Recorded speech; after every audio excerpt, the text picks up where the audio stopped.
Hi, it's Loren Lockman from the Tanglewood Wellness Center in Costa Rica. And I've been asked a question this morning, for several mornings, so we're finally getting to it. And the question is, what happens when we eat unripe fruit? We have several people here from Scandinavia this session, and it can sometimes be hard to find really ripe fruit. So the question is, what do you do if you can't get it? What do you do if all you have is unripe fruit? Before we go there, I think the first thing I would say is you want to do everything you possibly can to ensure that you do have ripe fruit as much as possible.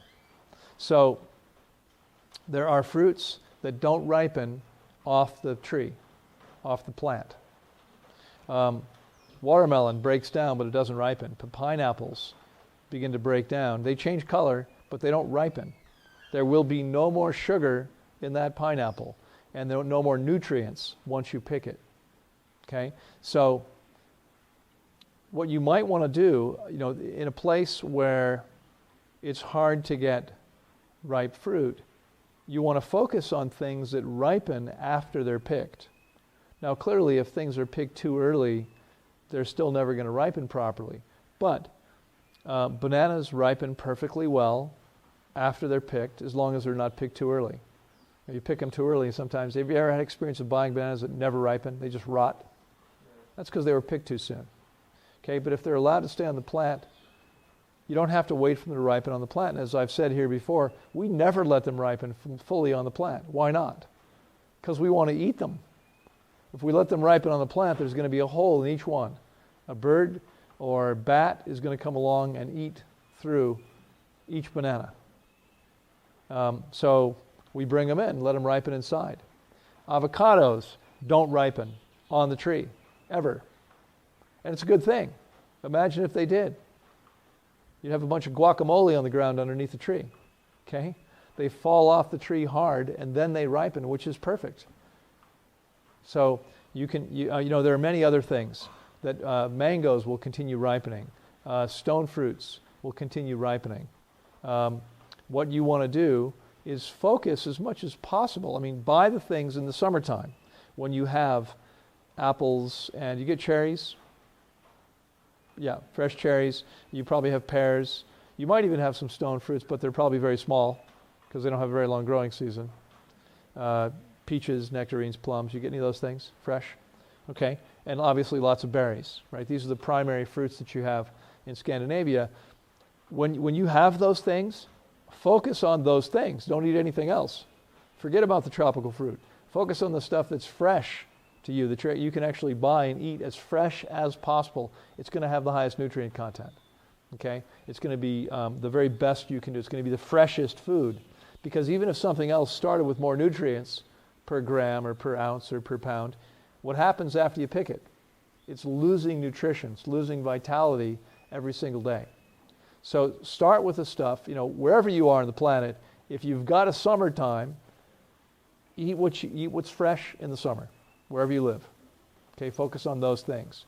The rest of the year, and for you guys in Scandinavia, depending on how far north you are, some of you have a pretty short season of fresh fruit. And the rest of the year, there's not much available. So what do you do the rest of the year? Well, you have things like apples, which do okay in cold storage with loss of nutrition and vitality, but relatively minimal loss if they're kept cold enough, not frozen. That destroys them, but they know how to keep them. So you can eat apples, and you can start bringing in the other things. Bananas, obviously, you guys know I'm not a huge fan of them because they're relatively low water content, but they're easy to get, and they continue to ripen after they're picked. In fact, most of the ones you get are going to have been picked too early and then gassed to ripen them. But you'll be able to eat a ripe banana that way. Okay? So you're going to want to focus on those things wherever they're coming from that ripen after they're picked, which means you can wait for them to ripen. Don't eat them unripe. Now it means you have to think ahead. You have to plan ahead in advance. If you're watching this at home and you find that skipping a meal or two makes you feel bad, you want to be clear that's because your body begins to detoxify. Well, I've always said for more than 20 years now, the harder it is to skip a meal, the more meals you probably need to skip. Okay? When your body's clean, skipping a meal is no problem. Okay, it's almost 11 o'clock. That means it's now been 18 hours since my last meal. I'm perfectly fine. Okay? I've been active, working since 5 a.m. I've worked out this morning. I don't need to eat to feel good. I don't have a headache. I don't have a stomach ache. I'm not low in energy. I'm not any crankier than usual. Okay, don't fuck with me. But I don't need food. I don't need a meal to be okay. If you do, it's because your body's detoxifying. Okay? Now, a lot of people are going to argue with this because they don't understand. They've never experienced this. But you guys will. Okay? So, you had a question about dates. How about dates? Sure, you can keep some dates in reserve. Are dates optimal? Well, very low water content, the way they're usually eaten. Very high glycemic load.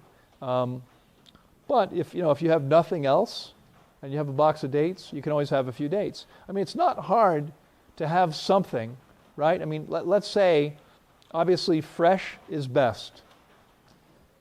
Dates, not so fresh. They've been drying for months by the time they're picked, usually. You can also keep some bananas frozen in the freezer, if you have a freezer. Most people do. Not optimal, but frozen bananas are better than bread or pasta or cereal or rice. Okay? So, if you really need some kind of backup plan because you really don't know how to plan for your own body's needs, then plan to have things around that are real food, just maybe not in their ideal state. You can freeze bananas and lots of other fruits. Now, bananas aren't quite as much affected as other things. Durians are much less affected. Why? Avocados would probably be hardly affected at all.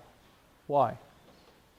High fat content, much lower water content, means freezing doesn't damage the nutrition as much as something that's high in water content. So if you freeze an orange or a strawberry and let it thaw out, you probably really wouldn't want to eat it.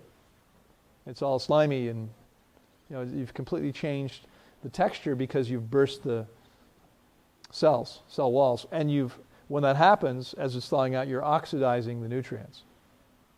Okay? But, it's still it's another way to keep some food if that's really an issue. When you can get a whole bunch of bananas, more than you can eat, freeze some. So you always have them. They'll stay quite a while okay in the freezer. Okay? That's one way. But I would encourage you to avoid eating unripe fruit. Hope that helps.